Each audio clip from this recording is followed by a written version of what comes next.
नमस्कार। आज हम नरसिंह पुराण के कुछ चुने हुए हिस्सों को ज़रा समझने की कोशिश करेंगे। हमारे पास इस प्राचीन ग्रंथ के कुछ अंश हैं और मकसद है कि इनमें जो खास बातें हैं, जो विचार छिपे हैं, उनको खोजें। जी। तो इसमें है क्या? पहली नज़र में ही देखें तो पुराणों की एक लंबी सी सूची है और विष्णु के अवतारों का जिक्र है।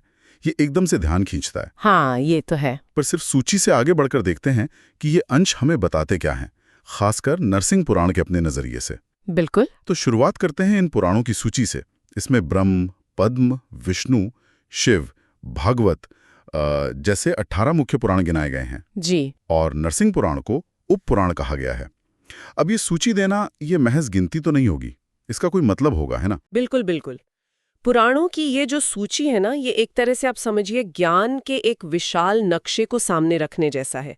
जब नरसिंह पुराण जैसे ग्रंथ खुद को इस परंपरा में रखते हैं और वो 18 महापुराणों का जिक्र करते हैं, तो वे एक तरह से अपनी जगह और अपनी अहमियत भी बता रहे होते हैं। अच्छा। और उपपुराण होने का मतलब, हाँ, शायद ये हो सकता है कि इसका फोकस किसी एक खास देवता या विषय पर ज्यादा है, या जैसे नरसिंह पर, जबकि महापुराणों का दायरा शायद थोड़ा ज्यादा व्यापक होता है। ये दिखाता है कि ज्ञान को कैसे व्यवस्थित किया गया था उस समय में। हाँ, ये दिलचस्प नुक्ता है कि सूची सिर्फ जानकारी नहीं बल्कि अपनी जगह बताने का, अपना महत्व बताने का एक तरीका भी है। जी। अच्छा, आगे बढ़ते हैं तो विष्णु के 10 अवतारों का भी जिक्र मिलता है। मत्स्य, कूर्म, वराह, नरसिंह, वामन, परशुराम, राम, कृष्ण, बुद्ध और कल्कि। हाँ, दशावतार। ये अवधारणा तो काफी जानी पहचानी है, मतलब ईश्वर का धर्म की स्थापना के लिए अलग अलग रूपों में आना। हाँ। लेकिन यहाँ खास बात यह है कि हम नरसिंह पुराण के अंश देख रहे हैं। तो इन अंशों में भक्त प्रहलाद और हिरण्यकशिपु का संक्षिप्त जिक्र आता है। अच्छा। हाँ। तो ये शायद इस बात पे जोर देता है कि नरसिंह अवतार का जो मूल तत्व है वो है भक्ति की रक्षा करना। हाँ। और अन्याय का नाश करना। हर पुराण किसी एक अवतार या पहलू पर शायद ज्यादा रोशनी डालता है, और यहाँ नरसिंह की भूमिका बिल्कुल केंद्र में है। बिल्कुल बिल्कुल। यानी सिर्फ लिस्ट नहीं बल्कि उस लिस्ट में नरसिंह अवतार की जो खास जगह है, हाँ, उसका जो मकसद है उस पर जोर। सही कहा। इन अंशों में मनु और मनवंतरों का भी उल्लेख है, जैसे स्वयंभू, स्वारोचिष और तमिश वगैरह। हाँ। ये नाम ये काल गणना की किसी बड़ी तस्वीर का हिस्सा लगते हैं। हाँ, बिल्कुल।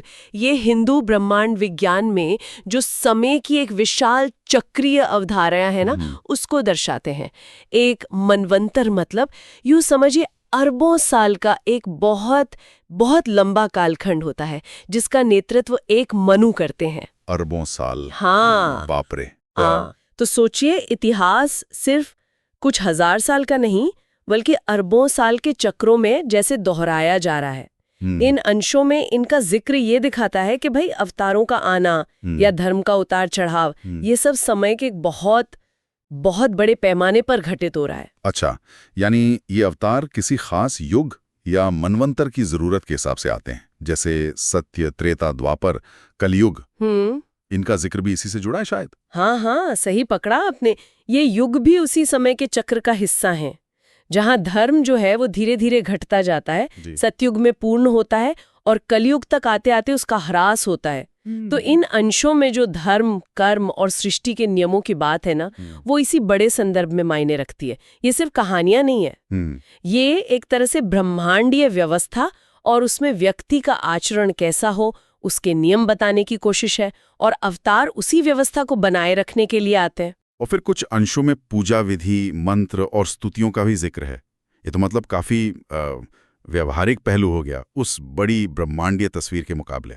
और यही बात इसे और दिलचस्प बनाती है ना? हाँ, कैसे? एक तरफ तो देखिए अरबों साल के कालचक्र और अवतारों की इतनी भव्य कथाएं हैं, और दूसरी तरफ यही अंश पूजा पाठ जैसी निजी रोजमर्रा की भक्ति की बातें भी करते हैं। अच्छा।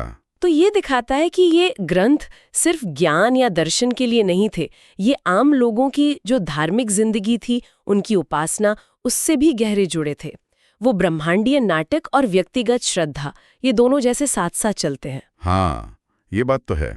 तो अगर हम इन अंशों से मिले मुख्य विचारों को समेटें तो कह सकते हैं कि नरसिंह पुराण पहले तो अपनी जगह स्थापित करता है पुराणों की परंपरा में। जी। फिर नरसिंह अवतार के खास स्वरूप, मतलब भक्ति रक्षक वाले रूप पर जोर देता है। हाँ। समय के विराट चक्र यानी मनवंतर और युग और धर्म के उतार चढ़ाव की बात करता है। और साथ ही व्यक्तिगत पूजा उपासना को भी महत्व देता है। बिल्कुल सही। ये सिर्फ एक सूची या कहानियों का संग्रह नहीं है। ये सृष्टि, समय, धर्म और भक्ति के बारे में एक खास नजरिया पेश करने वाले अंश हैं।